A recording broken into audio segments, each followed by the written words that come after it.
Kasper, dobrodušan duh.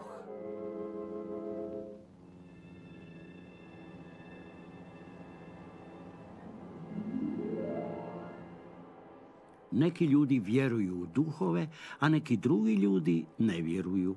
Ako vjerujete u duhove, ovo je priča o duhu. Ako ne vjerujete u njih, pa samo za zabavu, ovo je ipak priča o duhu. Zvao se Kasper i bio je najneobičniji duh koji je ikada postojao. Ili nije postojao, ovisno o tome vjerujete li u duhove. Svake noći, kad otkuca ponoć, njegova braća i sestre veselo bi izmigoljili van kako bi plašili cijelo susjedstvo.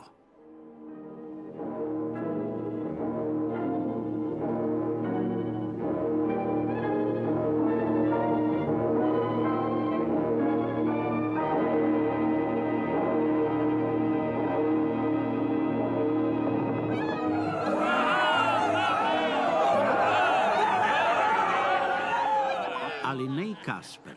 On je više volio ostati doma i ne plašiti ljude. To vam dokazuje koliko je bio neobičan. Probudi se, Kasper, vrijeme je da strašimo ljude.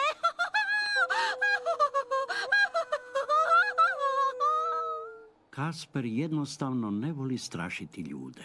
Jest da to zvuči šašavo, ali više se volio sprijateljiti s ljudima.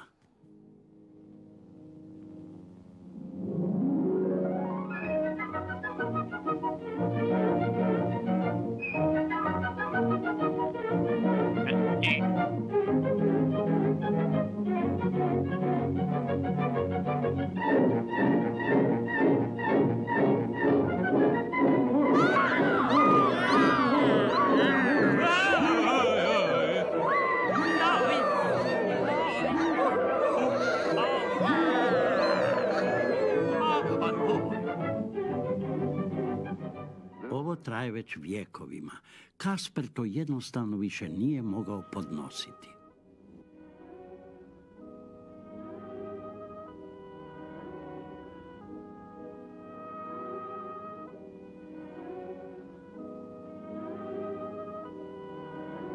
Zato je Kasper odlučio otići od kuće, potražiti mjesto gdje će moći zaboraviti da je duh i sprijateljiti se s cijelim svijetom.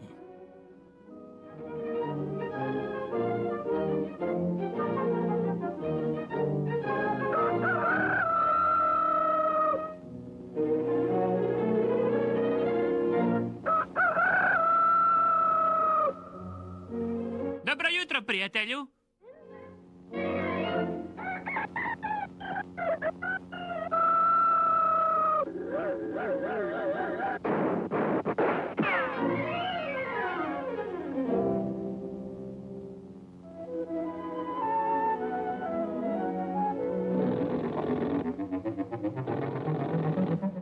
Zdravo.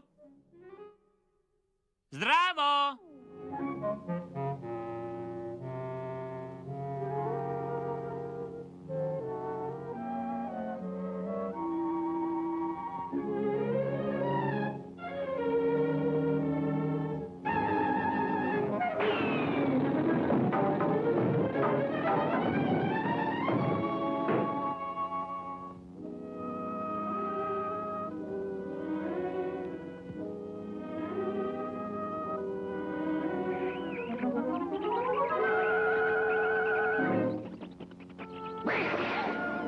Bog, dečki.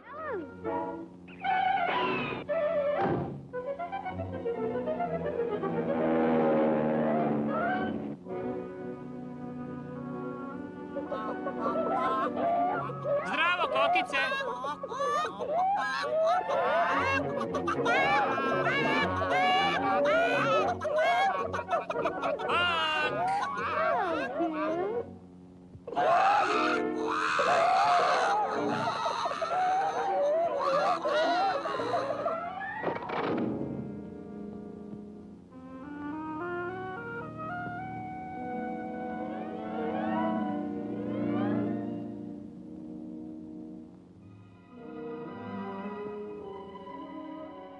nema smisla.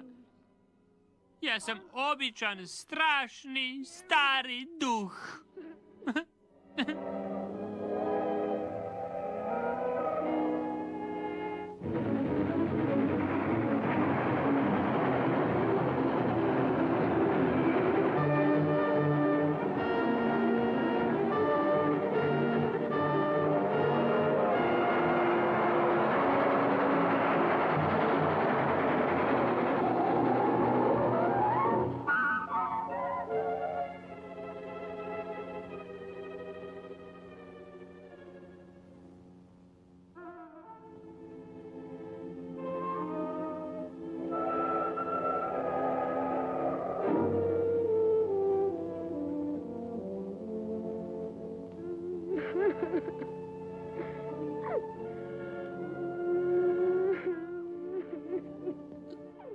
Zdravo!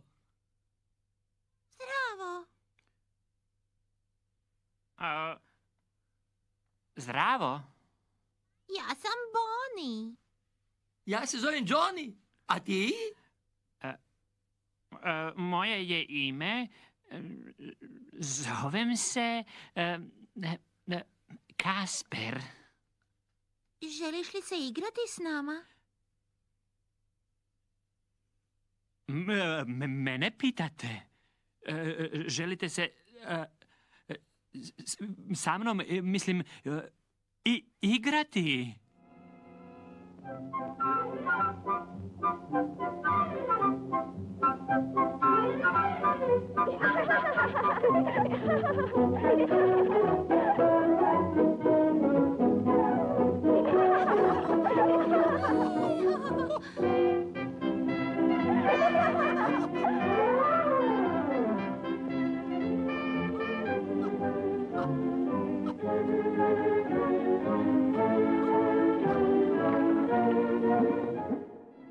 Mama, ovo je naš novi prijatelj Kasper. Zdravo.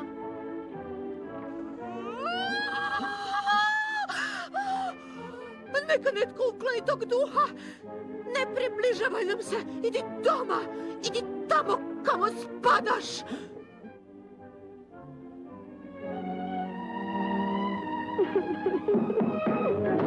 Reci majci da sam došao po novac za hipoteku.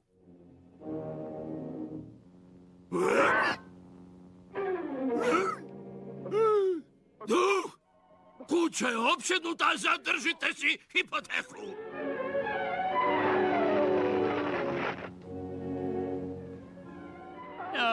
Nikad neću biti ništa drugo osim strašnog starog duha bez jednog prijatelja.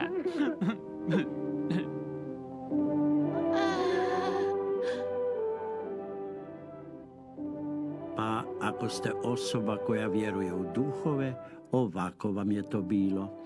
Ako pak ne vjerujete u priče o duhovima, pa ipak se to ovako dogodilo.